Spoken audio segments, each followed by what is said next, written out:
Welcome to the Real News Network. I'm Paul Jay in Baltimore.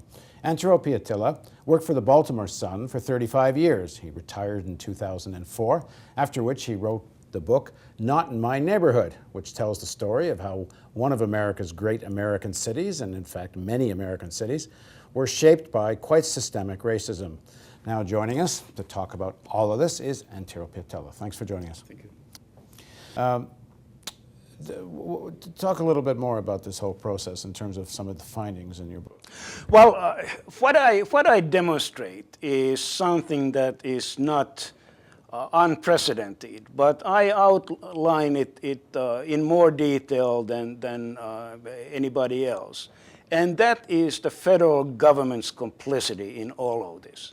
And what we have is, in the middle of the Great Depression in the mid-1930s, the federal government created a bailout agency called Homeowners Loan Corporation. And the first mission of the corporation was to redline 239 American cities. To explain redline. Well, basically, this is how it happened. The federal government would assemble a group of 10 or so real estate experts and a couple of banking officials. They would be given a regular street map of a city and 4 crayons. And they would be asked to paint the city. And there were those four crayons, the best color in terms of real estate risk, in the opinion of the federal government. They were green-colored neighborhoods which had covenants against Jews and blacks. And then the next preferred color was blue. And what the federal government was telling the lending industry, even in the deepest days of the Great Depression, was, these are secure loans and you should not hesitate to make them. Then there were 2 other colors. There was yellow and there was red. And the federal government said, it is possible to make good loans in these neighborhoods, but those loans have to be made on a different basis. This is the moment in American history when a 2-tier home financing system is sanctioned, federally sanctioned. Conventional loans for one set of buyers, often ethnically defined, and then these speculative loans from speculators, subprime loans. We still have this problem for another set of buyers, usually blacks, and in today's situation, Hispanics.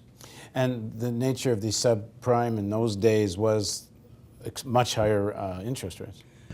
It was a far higher interest rate, and as I said, there was an instrument in Baltimore particularly. At one point, about 80% of black sales in Baltimore were done on the basis of land installment contracts, which were these rent-to-buy. This is after 48. Right, and so there was no guarantee that people buying those houses would ever own those houses. In fact, it very much mirrors the current subprime lending scandal, in the sense that anyone that looked at those loans knew that eventually the people were going to default. And it's somewhat similar here. Eventually they knew that this rent to buy was going to actually bankrupt people. They'd reach a point where they couldn't do it anymore, and you'd pick up these houses again. So. Now there's a very interesting psychological phenomenon that happened in Baltimore. Baltimore began changing racially, perhaps 10 years before many other American cities. The big change came in 1944 when blacks crossed a street that had been the dividing line racially for the past 30 years.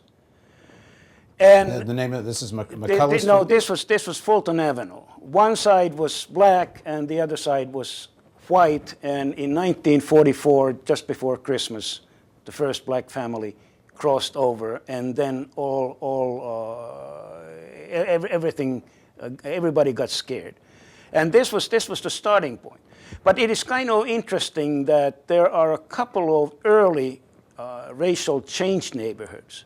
One particularly, Edmondson Village, which even today is relatively stable. It may have deteriorated, but it is relatively stable, and the reason is that unlike whites, average whites who change houses every so often, the early black buyers have been very reluctant to go through that experience again. It was so traumatic. Please join us for the next segment of our interview with Antero Pietila.